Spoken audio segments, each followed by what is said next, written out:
ಒಂದಿಷ್ಟು ಸಂಘಟನೆಗಳು ಹಾಗೆ ಇತ್ತೀಚೆಗೆ ಬರ್ತಾ ಇರೋವಂಥವ್ರು ಇಲ್ಲಿ ದುಡ್ಡು ಮಾಡ್ಕೋಬಹುದು ಅನ್ನೋದು ಕಾನ್ಸೆಪ್ಟ್ ಅಲ್ಲಿ ಬರ್ತಾ ಇದ್ದಾರೆ ಅನ್ನೋದು. ಸೊ ಅಗೇನ್ ಅವರಿಗೆ ನೀವೇನ್ ಹೇಳ್ತೀರಾ? ಯಾವುದೇ ಕನ್ನಡದ ಹೋರಾಟಗಾರರಿಗೆ ದುಡ್ಡು ಸಿಗೋದಿಲ್ಲ. ಜೇಬಿಂದ ದುಡ್ಡನ್ನ ಖರ್ಚು ಮಾಡ್ಕೊಂಡು ಹೋರಾಟಗಳನ್ನ ಮಾಡಬೇಕು. ಇಲ್ಲ ವೈಯಕ್ತಿಕವಾಗಿ ಏನಾದ್ರು ಆಗಿದ್ರೆ ಅವರೆಲ್ಲ ದುಡ್ಡು ಇಸ್ಕೊಳ್ತಾ ಇದಾರೆ ನಮಗ್ ಗೊತ್ತಿಲ್ಲ. ಬೆದರಿಕೆ ಈ ರೀತಿಯಿಂದ ಅದ್ ನಮ್ಗೆ ಗೊತ್ತಿಲ್ಲ. ಕನ್ನಡದ ಹೋರಾಟಗಾರರಿಗೆ ದುಡ್ಡು ಬರಂಗಿದ್ರೆ ಈಗ ನಮ್ಗೆ ಕೈಯಿಂದ ಖರ್ಚು ಮಾಡೋ ಅವಶ್ಯಕತೆನೇ ಇರಲ್ಲ. ಖಂಡಿತವಾಗ್ಲೂ ಕನ್ನಡದ ಹೋರಾಟಗಾರರು ರೋಲ್ ಕಾಲ್ ಅಂದ್ರೆ ಏನು? ಎಲ್ಲರ ಹತ್ರ ಹೋಗಿ ದುಡ್ಡು ಕೇಳ್ತಾರೆ, ದುಡ್ಡು ಇಸ್ಕೊಳ್ತಾರೆ ಕಾರ್ಯಕ್ರಮ ಮಾಡಕ್ಕೆ.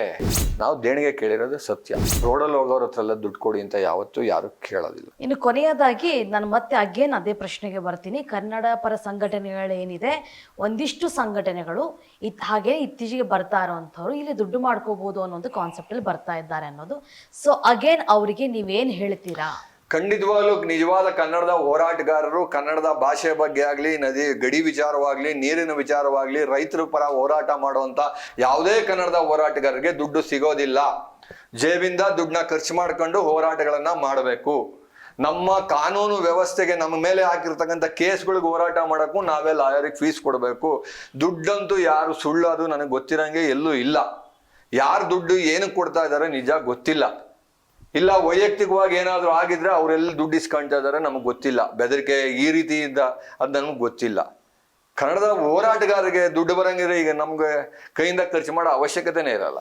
ಖಂಡಿತವಾಗ್ಲೂ ನಾವು ಸರ್ಕಾರಕ್ಕೆ ಒಂದು ಒತ್ತಾಯ ಮಾಡ್ತಾ ಇದೀವಿ. ಕನ್ನಡದ ಕಾರ್ಯಕ್ರಮಗಳ ಮಾಡ್ಲಿಕ್ಕೆ ಕನ್ನಡದ ಹೋರಾಟಗಾರ ಸಂಸ್ಥೆಗಳಿಗೆ, ಕೆಲವೇ ಸಂಸ್ಥೆಗಳಿಗೆ ಏನ್ ಕೊಡ್ತಾ ಇದ್ದೀರಾ ಅದನ್ನೆಲ್ಲಾ ಸಂಸ್ಥೆಗಳು ಹಂಚಿ ಅನ್ನೋದು ಒಂದು ಮನವಿ ಮಾಡಿದ್ವಿ.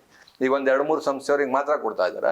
ಎಲ್ಲ ಸಂಸ್ಥೆಗಳು ಯಾರು ಆಸಕ್ತಿ ಇರುತ್ತೆ, ನಾವು ಇಂಥ ಕಾರ್ಯಕ್ರಮ ಮಾಡ್ತೀವಿ, ನಾವು ಇಷ್ಟು ವರ್ಷದಿಂದ ಮಾಡ್ಕೊಂಡ್ ಬಂದಿದ್ದೀವಿ, ನಾವು ಇಂಥದ್ದೊಂದು ಕಾರ್ಯಕ್ರಮ ಆಯೋಜನೆ ಮಾಡಬೇಕು, ಒಂದು ಲಿಮಿಟ್ ಅಮೌಂಟ್ ಇಷ್ಟು ಅಂತ ಅವರು ಕೊಟ್ರೆ ಮಿಕ್ಕಿದ್ ಹಾಕೊಂಡು ನಾವು ಇವ್ರ ಹತ್ರ ಕೇಳೋ ಅವಶ್ಯಕತೆ ಇರಲ್ಲ. ಈಗ ಏನೇ ಒಂದು ಕಾರ್ಯಕ್ರಮ ನಮಗೆ ನೀವು ಈ ಮಾತು ಕೇಳಿದಾಗ ಒಂದು ವಿಚಾರ ಬರುತ್ತೆ. ಕನ್ನಡದ ಹೋರಾಟಗಾರರು ರೋಲ್ ಕಾಲ್ ಅಂದ್ರೆ ಏನು? ಎಲ್ಲರ ಹತ್ರ ಹೋಗಿ ದುಡ್ಡು ಕೇಳ್ತಾರೆ, ದುಡ್ಡು ಇಸ್ಕೊಳ್ತಾರೆ ಕಾರ್ಯಕ್ರಮ ಮಾಡಕ್ಕೆ ಅಂತ ಹೇಳ್ತಾರೆ. ಹೌದು, ನಾವು ದೇಣಿಗೆ ಕೇಳಿರೋದು ಸತ್ಯ, ಸುಳ್ಳು ಹೇಳಿಲ್ಲ, ಸುಳ್ಳು ಹೇಳೋದು ಇಲ್ಲ. ಕೆಲವರು ನಮ್ಮ ಮೇಲೆ ವಿಶ್ವಾಸ ನಂಬಿಕೆ ಇಟ್ಟು ಸಹಾಯ ಮಾಡುವಂಥವ್ರು ನಮಗೆ ಸಹಾಯ ಮಾಡ್ತಾರೆ. ರೋಡಲ್ಲಿ ಹೋಗೋರ ಹತ್ರ ಎಲ್ಲ ದುಡ್ಡು ಕೊಡಿ ಅಂತ ಯಾವತ್ತೂ ಯಾರು ಕೇಳೋದಿಲ್ಲ. ಇದು ಒಂದು ವಿಚಾರ. ಎರಡನೇ ವಿಚಾರ ನೋಡಿ, ನೀವು ಯೋಚನೆ ಮಾಡಬೇಕು. ಯಾಕೆ ಈ ಮಾತು ಹೇಳ್ತಾ ಇದ್ದೀನಿ ಅಂದರೆ, ಹೋರಾಟಗಾರರ ಮೇಲೆ ಯಾವ್ಯಾವ ರೀತಿ ಆಪಾದನೆ ಮಾಡ್ತಾರೆ ಅನ್ನೋದಕ್ಕೆ ಹೇಳ್ತಾ ಇದ್ದೀನಿ. ಈಗ ಸರ್ಕಾರದ ಕೆಲವು ಪೊಲೀಸ್ ಇಲಾಖೆ ಒಂದು ಕಾರ್ಯಕ್ರಮ ಆಯೋಜನೆ ಮಾಡ್ತಾರೆ, ರಸ್ತೆ ಸಪ್ತಾಹ ಅಂತ.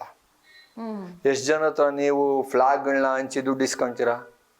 ನೀವೇನೋ ಒಂದು ಕಾರ್ಯಕ್ರಮ ಮಾಡಿದ್ರೆ ನಿಮ್ಗೆ ಎಷ್ಟು ಜನ ಇದನ್ನ ಕೊಡ್ತಾರೆ ಡೊನೇಷನ್? ಇವತ್ತು ಪೊಲೀಸ್ ಠಾಣೆಗಳನ್ನ ರಿಪೇರಿ ಮಾಡಿಸ್ಕೊಡೋರು ಎಷ್ಟು ಜನ ಇದ್ದಾರೆ ಅಂದ್ರೆ ನೀವು ರೋಲ್ ಕಾಲ್ಗಳ? ನಿಮ್ಮ ಹುದ್ದೆಗೆ ಇವತ್ತು ನಾವ್ ಎಷ್ಟೋ ಮಾಧ್ಯಮಗಳ ಮುಖಾಂತರ ನೋಡಿದೀವಿ, ಈ ಹುದ್ದೆಗೆ ಇಷ್ಟು ಕೊಟ್ಟು ಟ್ರಾನ್ಸ್ಫರ್ ಮಾಡಿ ದುಡ್ಡು ವಾಪಸ್ ಕೊಡ್ಲಿಲ್ಲ ಅಂತ ಎಷ್ಟೋ ಮಾಧ್ಯಮಗಳನ್ನ ನೋಡಿದೀವಿ. ಅಂದ್ರೆ ನೀವು ಆ ದುಡ್ಡು ರಿಕವರಿ ಮಾಡ್ಕೊಂತೀರಾ? ಅದು ಒಂದು ಇಲಾಖೆ. TV9 ಒಂದ್ಸರಿ ಒಂದು ಇದನ್ನ ಕೊಟ್ಟಿದ್ರು, ಸರ್ಕಾರಿ ಭ್ರಷ್ಟ ಅಧಿಕಾರಿಗಳಲ್ಲಿ ಯಾವ ಇಲಾಖೆ ನಂಬರ್ 1, 2, 3, 4 ಅಂತ. ಅದ್ರಲ್ಲಿ ರೆವಿನ್ಯೂ, ಪೊಲೀಸ್ ಇಲಾಖೆ, ಆಮೇಲೆ ಇನ್ನೊಂದು ಯಾವ್ದೋ 2-3 ಇಲಾಖೆ ತೋರಿಸಿದ್ರು. ಮತ್ತೆ ನೀವು ರೋಲ್ ಕಾಲ್ಗಳ? ನಮ್ಮನ್ನ ಯಾಕೆ? ಹೋರಾಟಗಾರರು ಏನ್ ಮಾಡ್ತಾರೆ?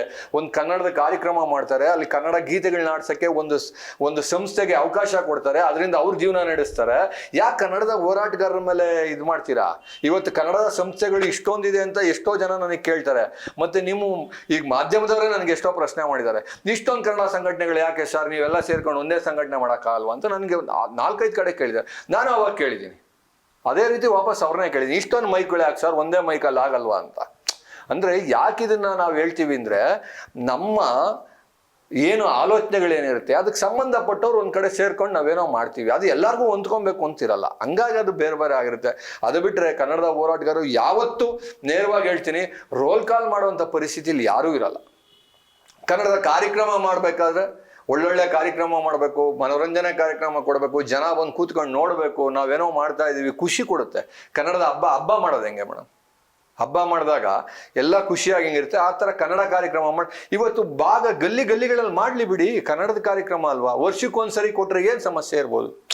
ಚೆನ್ನಾಗಿರೋನು ಈಗ ನಾನು 100 ರೂಪಾಯಿ ದುಡಿತೀನಿ, ನಾನು 10 ರೂಪಾಯಿ ತಗೊಳಪ್ಪ ನಿನ್ನ ಕಾರ್ಯಕ್ರಮಕ್ಕೆ ಅಂತ ಕೊಟ್ರೆ ಸಮಸ್ಯೆ ಏನಿದೆ? ವರ್ಷಕ್ಕೊಂದ್ಸರಿ ಕೊಡ್ತಾರೆ, ಕಾರ್ಯಕ್ರಮ ನಡೆಯುತ್ತೆ, ಏನು ಸಮಸ್ಯೆ ಏನು? ದಯವಿಟ್ಟು ಆ ಥರ ಪದಗಳನ್ನು ಯಾರು ಬಳಸಬೇಡಿ, ಕನ್ನಡದ ಹೋರಾಟಗಾರರಿಗೆ ಅವಮಾನ ಮಾಡಬೇಡಿ ಅನ್ನೋದು ನಾನು ಮಾಧ್ಯಮದ ಮುಖಾಂತರ ಮನವಿ ಮಾಡ್ತೀನಿ ಎಲ್ಲರಿಗೂ. ಇನ್ನು ಕೊನೆಯದಾಗಿ ಕರುನಾಡ ವಿಜಯ ಸೇನೆಯಿಂದ ಕರ್ನಾಟಕದ ಜನತೆ ಏನ್ ಎಕ್ಸ್ಪೆಕ್ಟ್ ಮಾಡ್ಬೋದು ಮುಂದಿನ ದಿನಗಳಲ್ಲಿ? ಪ್ರಾಮಾಣಿಕವಾಗಿ ಕನ್ನಡದ ಕೆಲಸವನ್ನ ಮಾಡ್ತೀವಿ, ಕನ್ನಡದ ವಿಚಾರಕ್ಕೆ ಹೋರಾಟ ಮಾಡ್ತೀವಿ. ಆದಷ್ಟು ಶಿಕ್ಷಣದ ವಿಚಾರದಲ್ಲಿ, ಆರೋಗ್ಯದ ವಿಚಾರದಲ್ಲಿ ನಮ್ಮ ಕೈಲಾದಂಥ ಕೆಲಸಗಳನ್ನು ಚಿಕ್ಕದಾದರೂ ಚೊಕ್ಕವಾಗಿ ಮಾಡಿಕೊಡ್ತೀವಿ. ಕನ್ನಡದ ಸೇವೆ ಮಾಡುವಂಥ ವಿಜಯ ಸೇನೆ ಎಲ್ಲ ಪದಾಧಿಕಾರಿಗಳಿಗೆ ಕರ್ನಾಟಕದ ಜನತೆ ನಮ್ಮ ಮೇಲೆ ಆಶೀರ್ವಾದ ಇರಲಿ, ನಿಮ್ಮ ಆಶೀರ್ವಾದ ಸದಾ ಹೀಗೆ ಇರಲಿ ಅಂತ ಹೇಳ್ತಾ ಅವರಿಗೆ ಕರ್ನಾಟಕ ರಾಜ್ಯೋತ್ಸವದ ಶುಭಾಶಯಗಳನ್ನು ಈ ಸಂದರ್ಭದಲ್ಲಿ ತಿಳಿಸ್ಲಿಕ್ಕೆ ಬಯಸ್ತೀನಿ. ನಿಮ್ಮ ಹೋರಾಟಗಳು ಸಾಕಷ್ಟು ಕರ್ನಾಟಕ ಜನತೆಗೆ ನ್ಯಾಯವನ್ನು ಒದಗಿಸುವಂತಾಗಲಿ ಅಂತ ನಾವು ಕೂಡ ದೇವರಲ್ಲಿ ಪ್ರಾರ್ಥನೆ ಮಾಡ್ಕೊಳ್ತೀವಿ. ವೀಕ್ಷಕರೇ, ನೋಡಿದ್ರಲ್ಲ, ದೀಪಕ್ ನೀಲಕಂಠಯ್ಯ ಅವರು ಕರ್ನಾಡ ವಿಜಯ ಸೇನೆಯ ಮುಖಾಂತರ ಮುಂದಿನ ದಿನಗಳಲ್ಲಿ ನಾವು ನಿಜವಾದ ಹೋರಾಟಗಳನ್ನ ಮಾಡಿ ನ್ಯಾಯವನ್ನು ಒದಗಿಸುವಂಥ ಎಲ್ಲ ರೀತಿಯ ಪ್ರಯತ್ನಗಳನ್ನು ಕೂಡ ಮಾಡ್ತೀವಿ ಅನ್ನೋ ಭರವಸೆಯನ್ನು ಕೊಟ್ಟಿದ್ದಾರೆ. ಇದು ರಾಜಕಾರಣಿಯ ಭರವಸೆ ಖಂಡಿತವಾಗ್ಲೂ ಅಲ್ಲ, ಹೋರಾಟಗಾರ ಭರವಸೆ ನಂಬಬಹುದು ಅಂತ ಅನಿಸುತ್ತೆ. ಮುಂದಿನ ದಿನಗಳಲ್ಲಿ ಕಾದು ನೋಡೋಣ ಯಾವ ರೀತಿಯಾಗಿ ಹೋರಾಟಗಳು ಆಗತ್ತೆ ಅನ್ನೋದನ್ನ. ಇದಿಷ್ಟು ಹೊತ್ತಿನ ವಿಶೇಷ ಇನ್ನೊಬ್ಬ ವ್ಯಕ್ತಿಯೊಂದಿಗೆ ಭೇಟಿ ಆಗ್ತೀನಿ. ಅಲ್ಲಿವರೆಗೂ ಮತ್ತಷ್ಟು ಅಪ್ಡೇಟ್ಸ್ಗಾಗಿ ನೋಡ್ತಾ ಇರಿ ಪ್ರಜಾಧ್ವನಿ ಟಿವಿ.